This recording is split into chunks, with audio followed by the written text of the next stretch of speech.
Hello Libra Sun sign and Libra rising. This is your forecast for March 2016, and this month you've got a lot of energy going on in your 6th house.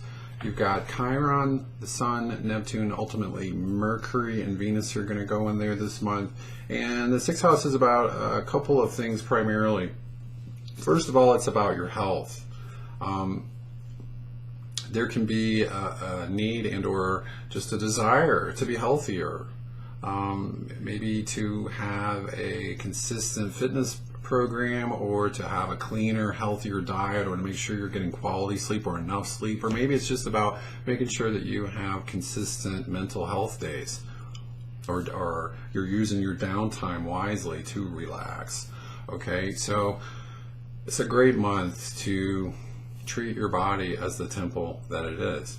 The second thing that this is about, again, primarily is about your daily affairs that you're responsible for. So I want to say a few things about this. You need to really make sure that you focus on your priorities and not let yourself get distracted by things of lesser importance, so that you will indeed be productive, effective, successful, and maybe even you can get yourself ahead of the game this month. Another thing I would say about this energy is that there's a tendency to be a perfectionist and to worry about things. So a few things here. Be okay with saying, you know what, this is good enough. I'm going to move on and get something else done, instead of like trying to constantly be perfect and polish it, you know. Another thing is, at the end of the day, you need to be disciplined and unplug from the concerns of the day and go enjoy your life. Otherwise, you can just worry yourself to death, you know, just like, could I have done a better job, or am I forgetting something? You can sabotage your joy of your life, and this is really saying you have to do your best and detach from it and have faith. Okay?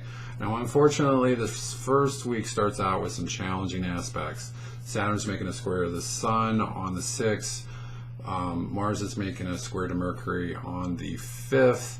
And so you can feel overwhelmed, stressed out. And I would say for you, it's okay to set boundaries and disappoint people with your workload. You know, if possible. I don't have time for that. I'm focusing on getting this done. Another thing is, you could just have a lot of anxiety or even paralyzing fears about your ability to be successful. Keep on keeping on. Don't let fear stop you. So I'm going to paint you a brief picture here.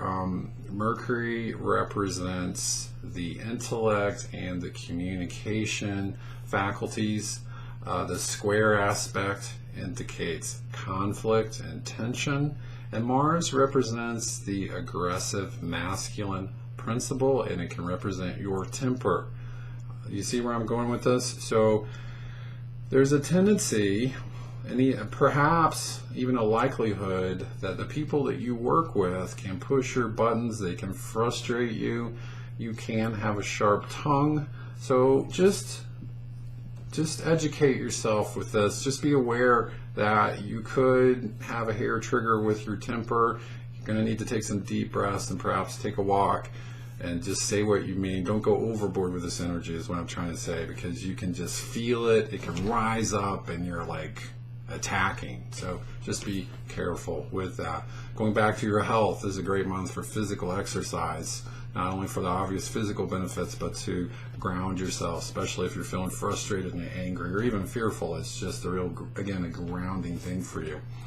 Okay, now Mars goes into Sagittarius on March 5th. That goes into your 3rd house. So once again, a sharp tongue.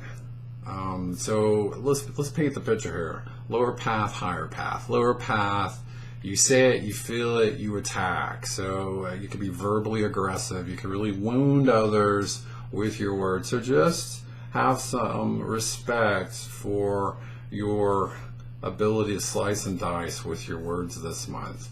You want to inspire others or to motivate them in a positive way with your words, and you have that ability as well. But again, you can be easily frustrated and impatient with others more so than usual. Okay, the higher path of this again is being able to really connect with others on emotional and the intellectual level and paint a picture that gets them fully on board with your plan. So if you are in any kind of work that involves public speaking or teaching or selling something, this is a good period for you. You're going to be able to really engage with people.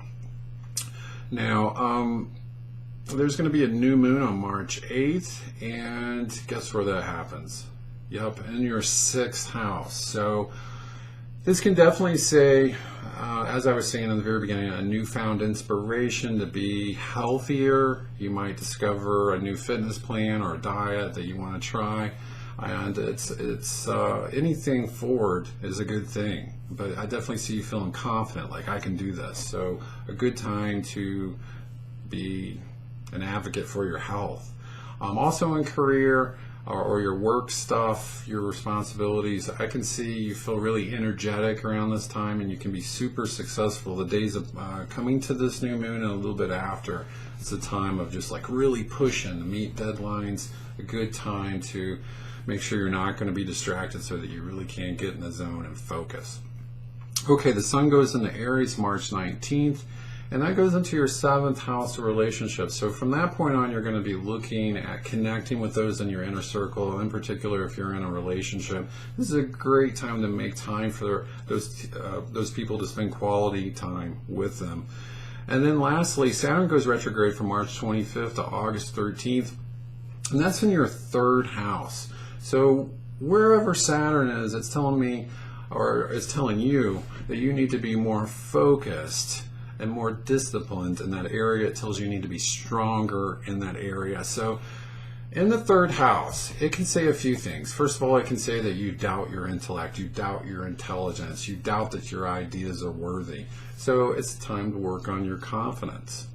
It's time to start believing in yourself, especially as it concerns your education level. So you might want to, if you are feeling weak in the ways I've described, it's a good time to maybe go study a subject and that you feel you're shaky on, so that you really feel like you understand it and that you can't be rattled by others, where you just feel like, okay, I know what I'm talking about here.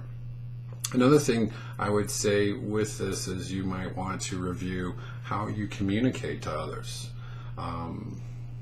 Are you really listening to others? Or could you come across to others in a better way in some way? So it might be just thinking about what you said and how you could say it in maybe a more positive way, or maybe in a way that connects with the way they think. So what I would say ultimately for you this month is that this is a really good month to just in general be healthier mentally and physically, and sometimes that requires you to slow down and look at just little things that you could do with your daily routine that could help you be healthier. And again, with your mental health, this is definitely something you should focus on. What I mean by mental health is your confidence, your self-esteem. So again, a good time for self-help stuff in that regard, or maybe for counseling, to talk to someone that you can trust and to get a fresh new perspective. So there you go, Libra. I do indeed hope you have a great month, and I'll talk to you next month. Bye-bye.